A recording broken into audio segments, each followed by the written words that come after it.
So ಬೆಳಗ್ಗೆನೆ ಬೇಗ ಎದ್ದು ಫಸ್ಟ್ ಡೇ ಆಫ್ ಕಾಲೇಜ್ ಅಲ್ಲ ಅಂತ ಒಂದು ಖುಷಿಯಿಂದ ಎದ್ದು ದೇವ್ರು ನೋಡೋಣ ಅಂತ ಬಂದೆ. ದೇವ್ರು ನೋಡೋಣ ಅಂತ ನೋಡಿದ್ರೆ ಟೈಮ್ 9:30 ಆಗೋಗಿತ್ತು. ಓ ಶೆಟ್ ಅಂತ ಅಂದ್ಬಿಟ್ಟು ಸೊ ರೆಡಿ ಆಯ್ತಾ ಲೇಟ್ ಆಗಿತ್ತು ಅಂದ್ಬಿಟ್ಟು ನಮ್ಮ ಅಮ್ಮನೇ ನನಗೆ ಊಟ ತಿನ್ಸೋಣ ಅಂತ ಬಂದರು. ಊಟ ತಿಂತಾ ರೆಡಿ ಆಯ್ತಾ ಏನಾದ್ರು ಮಾಡಬೇಕಲ್ಲ ಅಂತ ಯೋಚನೆ ಮಾಡ್ತಾ ಇದ್ದೆ. ಆವಾಗಲೇ ನಂಗೆ ಫ್ಲ್ಯಾಶ್ ಆಗಿದೆ ಫಿಲಮ್ಗೆ ಹೋದ್ರೆ ಹೆಂಗಿರುತ್ತೆ ಅಂತ.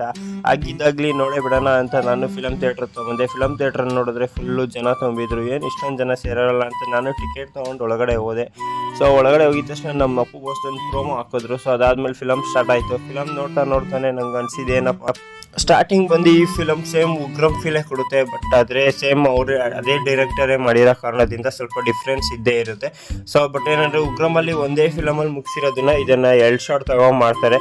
ಹಂಗೆ ಫಿಲಮ್ ನೋಡ್ತಾ ಫುಲ್ಲು ಕ್ಯೂರಿಯಸ್ ಆಗಿದ್ದು. ಸೊ ಇನ್ನೇನು ಅಷ್ಟರಲ್ಲಿ ಇಂಟರ್ವ್ಯೂ ಕೊಟ್ಟಿದ ತಕ್ಷಣ ಇಂಟರ್ವ್ಯೂಲ್ಲಿ ಎಲ್ಲ ಆಚೆ ಬಂದವರು ಕೆಲಸ ಮುಗಿಸ್ಕೊಂಡು ತಿರ್ಗಾ ಬಂದು ಫಿಲಮಿಗೆ ಕೂತ್ಕೊಂಡ್ರು.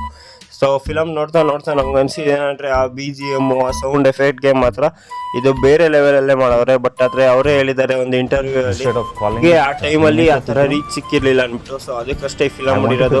ಸೊ ಹೋಗಿ ನೀವು ನೋಡಿ, ನೀವೇನಾದ್ರು ಈ ಫಿಲಮ್ ನೋಡಿದ್ರೆ ಇಲ್ವಾ ಅಂತ ಕಮೆಂಟ್ ಸೆಕ್ಷನಲ್ಲಿ ಕಮೆಂಟ್ ಮಾಡಿ ಅಂತ ಮನೆಗೆ ಬಂದು ಜ್ಯೂಸ್ ಕುಡ್ಕೊಂಡು ಮನೆಗೆ ಹೋಗಿ ಮನ್ಕೊಂಡೆ. ಅಷ್ಟೇ ಈ ವಿಡಿಯೋ.